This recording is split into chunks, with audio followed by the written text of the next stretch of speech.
இது இது நட்டுவாக்காளி.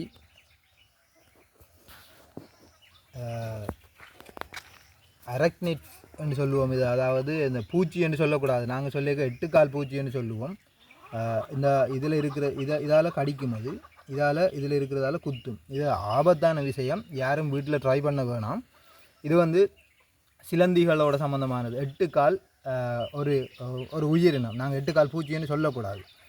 இதில் விஷம் வந்து பயங்கரமாக இருக்கும். நீங்கள் பார்த்துருப்பீங்க, இதை ஸ்கோப்பியன்னு சொல்லுவோம் இங்கிலீஷில், நீங்கள் தேடி பார்க்கலாம். இதில் நிறைய இனம் இருக்குது. இந்த இனங்களில் ஆகப்பெரிய இனம் இதுதான், இலங்கையில் காணப்படுற ஆகப்பெரிய இனம் இதுதான். நான் இப்போ இதை பிடிச்சி காட்ட போகிறேன். இதில் இது எப்படி முட்டை இடுகுது, எங்கே குஞ்சுகளை வளர்க்குது, இதில் சாப்பாடுகள் எப்படி இருக்கும், இதில் உடல் அமைப்பு எப்படி இருக்குங்கிறத காட்ட போகிறேன். கையால் பிடிச்சி தான் காட்ட போகிறேன். பாம்புகள் நாம் சொல்லுவோம், பாம்புண்டா படையும் பயப்படும்னு சொல்லுவோம். ஆனால் பாம்பை கண்டு படை பயப்பட தேவையில்லை. எல்லா பாம்புமே விஷப்பாம்புகள் இல்லை. அதுபோல் எல்லா உயிரினமுமே திடீரென்று மனிதரை தாக்குறதும் இல்லை. இப்போ இதை நான் எவ்வளவு லாபகமாக கையில் பிடிக்கலாம். சில வேளை எனக்கு குத்தலாம், எனக்கு குத்துனா அதை என்ன செய்யணும்னு எனக்கு தெரியும். அதால் நீங்கள் அதை பற்றி பயப்பட தேவையில்லை. தெரியுதா, அது தன்னை பாதுகாக்கிற டிஃபென்ஸ் பொசிஷன் தெரியுதா. இதால் கடிக்கும், இதால் குத்தும். இதுதான் இதில் நார்மலான விஷயம்.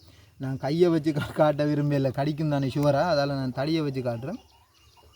இந்த இதுக்குள்ளே அந்த கடிக்கிறது தெரியுது, அதுக்கு தெரியும் சும்மா பகடியா அல்லது உண்மையான விஷயமானது. இதுக்குள்ளே கை வச்சா கடிக்கும் கேட்டால். ரைட், இப்போ இதை பிடிக்கிறேன். ஓகே, கொஞ்சம் நீங்கள் இதை கொஞ்சம் ஜூம் வாங்க, கிட்டையாக வாங்க. இந்த இதில் இருக்கிற இடம்தான் அதில் இது ஒரு கிளாண்ட், அதாவது இது ஒரு என்ன சொல்லுவோம், ஒரு பக்கெட் மாதிரி இருக்கும். இதுக்குள்ளே அது விஷத்தை வச்சுக்கொள்ளும். இதால் தான் குத்துற நேரம் இந்த பையை தாண்ட தசைகளை பயன்படுத்தி அமர்த்திக்குள்ளே விஷம் உள்ளுக்க வரும். அதால் தான் எங்களுக்கு அது பிரச்சனையாக வருது. ஓகே, இப்போ நல்லா கிட்ட வந்தீங்கன்னா இதால் கடிக்கும். இந்த 2 நண்டோட கால் மாதிரி இருக்கிறதால கடித்து சாப்பாட்டை எடுத்து வடிவாக நார்மலாக மற்ற உயிரினங்கள் சாப்பிட்ற மாதிரி சாப்பிடும். அதில் வாய் இருக்கிற இடத்த நான் காட்டுறேன். பார்த்தீங்கன்னு சொன்னால் அரக்னிட்ஸ் என்ற பேர் வந்ததுக்கு காரணம், பூச்சிகள்னு சொன்னால் 6 துண்டங்கள் இருக்கும், அரக்னிட்ஸ்ன்னு சொன்னால் 8 துண்டங்கள் இருக்கும். ஒரு சோடி கால். ஓகே, ஆள் கொஞ்சம் ஆக்டிவ் ஆகிட்டு சண்டைக்கு வருவேர் போல் இருக்குது. 4 கால் இருக்குது தானே, 4 கால் இருக்கிறதுலையும் 4 துண்டங்கள். அதுக்கு பிறகு பின்னுக்கு 1 2 3 4, பின்னுக்கு இன்னும் 4 துண்டம் இருக்குது, 8 துண்டம். இந்த வாலில் வர கணக்கை நாங்கள் சேர்க்கறது இல்லை. சிலந்திகளில் பார்த்தோம்னா வாலில் தானே, அப்போ லேசாக பார்க்கலாம். ஓகே, நான் இப்போ இதில் அடுத்த பக்கத்தை காட்டுறேன். அதுக்கிடையில் okay okay okay okay okay right. இந்த பாருங்க, நல்ல எனக்கு தெரியல உங்களுக்கு அவ்வளவு க்ளோஸப்பாக தெரியுமாண்டு. இந்த இதில் மஞ்சள் புள்ளிகள் இருக்குது, தெரியுதா? இந்த மஞ்சள் புள்ளி இதுக்குள்ளே 1 2 3 4, இந்த பக்கத்துலேயும் 4, இதெல்லாம் முட்டை. ரைட், இதுக்குள்ளே இருந்தால் இப்போ இந்த குஞ்சு பொறித்து வரப்போகுது. இந்த குஞ்சு இதுக்குள்ளே இந்த ஒரு பேக்கெட்லேயே தான் வரும். எனக்கு இதில் அனட்டோமி அவ்வளவு வடிவாக தெரியாது, நீங்கள் கூகுளில் சர்ச் பண்ணி பார்க்கலாம்.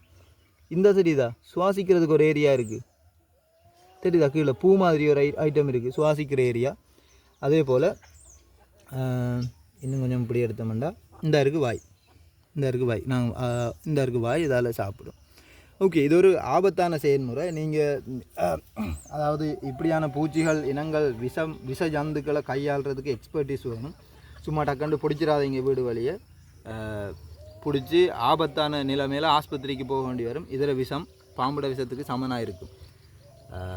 கொஞ்சம் எக்ஸ்பர்ட்டாக இருக்கிற ஆட்களுக்கு அல்லது கொஞ்சம் தைரியசாலிகளுக்கு இதை பிடிச்சி இதை நீங்கள் உங்களில் குத்திக்கண்டீங்கன்னு சொன்னால் இதில் விஷமும், சாதாரணமாக விஷம்னு நாங்கள் கதைக்கிறது எல்லாம் புரதம், இதில் விஷமும் உங்களை உடம்பில் சேர்ந்து பாம்புகள விஷத்துக்கு எதிரான ஒரு நோய் எதிர்ப்பு சக்தியை உங்களுக்கு உருவாக்கும். இது பரம்பரை அல்லது பாரம்பரியமாக நம்பப்படுற ஒரு விஷயம். விஞ்ஞான ரீதியாக ஆய்வுகள் அதை ப்ரூஃப் பண்ணுதான்னு எனக்கு தெரியாது.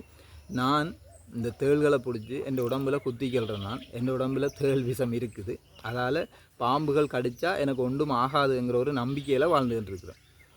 ஆபத்தான செயல்முறை, வீட்டில் யாரும் ட்ரை பண்ண வேணாம். சின்ன பிள்ளைகளை வச்சுக்கொண்டு இந்த வீடியோவை பார்க்க வேணாம். சின்ன பிள்ளைகள் இந்த வீடியோவை பார்த்துட்டு வீட்டில் திடீரெண்டா பொழுது வந்தால் கையால் பிடிச்சிருவாங்க. நீங்கள் தான் உங்களோட பிள்ளைகளுக்கும் உங்களோட குடும்பத்துக்கும் உங்களுக்கும் பொறுப்பு, பாதுகாப்பு. நன்றி.